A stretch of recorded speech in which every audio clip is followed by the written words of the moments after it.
Alright, hello Applied Math 105. Today I'm going to be teaching you separation of variables as described in class using the ansatz, but I will not be going over how to apply the initial conditions and the boundary conditions.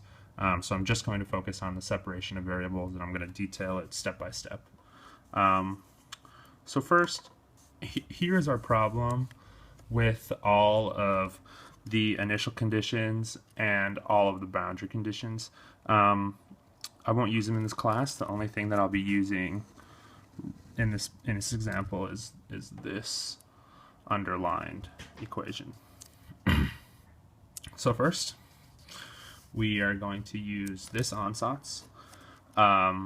U of x of t is equal to big X, big T, and I will show you how that will come in handy. We're going to plug that into our original equation, which is this one over here.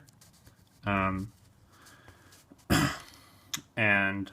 after we plug it in, we see that we will get alpha squared x double prime t is equal to x t prime. The next step is to divide both sides by xt, which you can see that I've done right here. Here we are just in the process of separating the variables. After we get that, we see that we get x double prime over x is equal to 1 over alpha squared t prime over t. And for convenience, in the problem later, we can set this side of the equation equal to a constant k squared. We use k squared because it simplifies our sine and cosines later. So as you can see, these are our two equations split up into the constants. X double prime over x is equal to negative k squared, and 1 over alpha squared t prime over t is equal to negative k squared. Now all we got to do is rearrange this.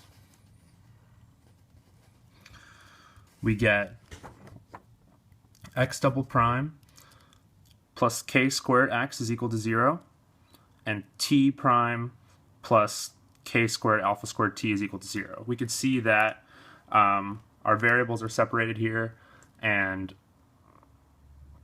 we are well on our way to getting a unified general solution.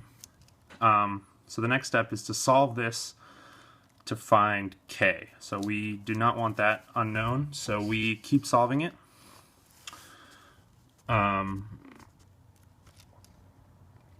First we rearrange. X we see is equal to a cosine k of x plus b sine k of x. Only this, in the situation where k is not equal to 0. I will show you the situation where k is equal to 0 in a little bit. And t is equal to c e to the negative k squared alpha squared t. I did this just by rearranging and solving for these variables to make sure that they are separated. So here, in the case of x, we see for only when k is not equal to 0, we have a cosine k of x plus b sine k of x. And in the case where k is equal to 0, we just have a linear solution. So we have d plus e of x. These are random coefficients that I've just named to help me solve the problem. So what are our solutions so far? If you recall, we have u of x of t is equal to big X little x, big T little t, which is just our original ansatz from over here. If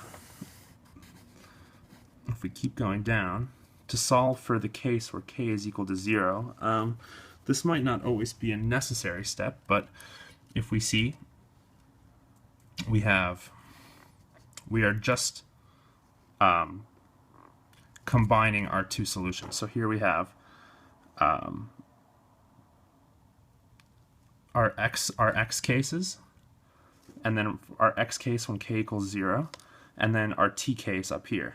So we combine that, we use our ansatz, we combine that, so when k is equal to 0, we have our x case for when k is equal to 0, d plus ex times another random coefficient g. Here I've just multiplied that out, so we have dg plus eg times x. Here I have my little thought bubble that says, oh, well, since these are just two random variables, then I can just combine and make a different random variable. Here we have, so it simplifies into h plus ix, and that's our case for over here. That's our case for when k is equal to 0. For when k is not equal to 0, we have u is equal to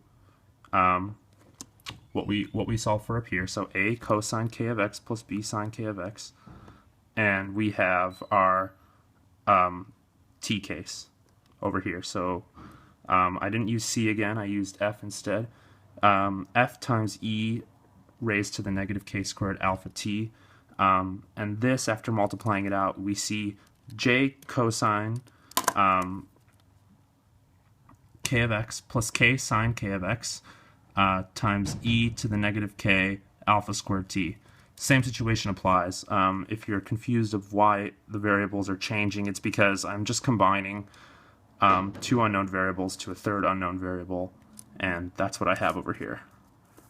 And since ux of t is linear, we can combine these two equations, and we see finally that we get x of t is equal to h plus ix plus what we found for our k is not equal to 0 value, j cosine kx plus k sine kx e raised to the negative k squared alpha squared t, and that is our final general solution. But the next steps would involve plugging in the initial conditions and the boundary conditions that we see up here, and that will give us the final answer for this problem. But for the sake of this video, I was just focusing on how to separate the variables and come to this general conclusion.